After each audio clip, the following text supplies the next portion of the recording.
τελικά τι έγινε με τη Μάρια? Κοιμάσαι ρε μαλάκα να πούμε. Ρε φίλε, γι' αυτό μας έφερες εδώ πέρα. Σήκωρε Void. Τι έγινε? Τι έγινε, μαλάκα, κοιμόσουνα? Όχι ρε μαλάκης, δεν κοιμόμουν, απλά έκλεισα λίγο τα μάτια μου και ροχάλιζα, αυτό είναι όλο. Ποιο το μαλάκα που έλειψε να κοιμηθεί? Ξύπνα ρε φίλε. Δεν κοιμάμαι ρε μαλάκη, σας λέω απλά κάτσε να γυρίσω πλευρό και θα σου πω.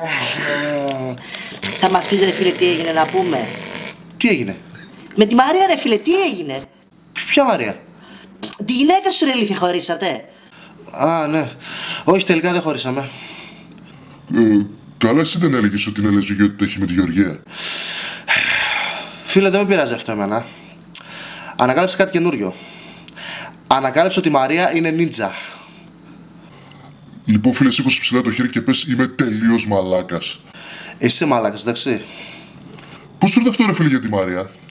Είμαι ανένδοτος. Έχω και αποδεικτικά στοιχεία. Και τι αποδεικτικά στοιχεία έχεις για να έχουμε καλό ερώτημα? Τις προάλλες βρήκα αστεράκια νίντζα. Σουρτάρι με τα μαχαιροπύρουνα. Ωραία. Και τι θα πει αυτό δηλαδή? Ρε μαλάκα, γι' αυτό κάνεις έτσι?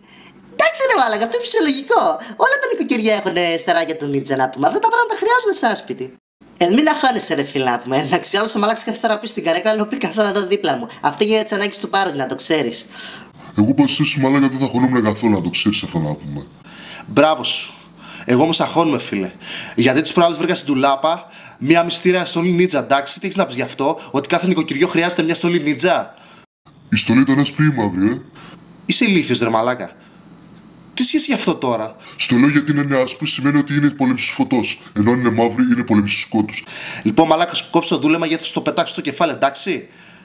Η Μαρία είναι νίτζα. Δεν είναι, εντάξει? Αφού σου είπα ρε μωρό μου, δεν γίνεται να μην πάω. Γίνεται και παραγίνεται, οκ. Δεν δίνεις καθόλου χρόνο για μας τις δυο. Εγώ φοράω ό,τι πιο πρόστιχο έχω, σου ετοιμάζω το δείπνο και εσύ επειδή σε μονταρέσεις τα ράτσα ρε γαμότο. Ρε μωρό μου, με χρειάζονται, το ξέρεις αυτό. Κι εγώ σε χρειάζομαι, αλλά πού είσαι? Συνέχεια λείπεις. Από την αρχή ήξερες ότι είμαι σκοτεινός εκδίκτης. Ήξερες ότι θα λείπω συνέχεια. Ναι, το ήξερα, αλλά δεν περίμενα να είναι έτσι.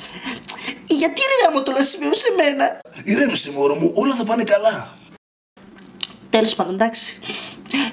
Είναι επικίνδυνα και που θα πας?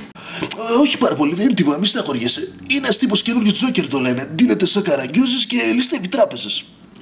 Και πρέπει να το πιάσεις εσύ, Ποιος άλλος ρε μωρό μου να το πιάσει?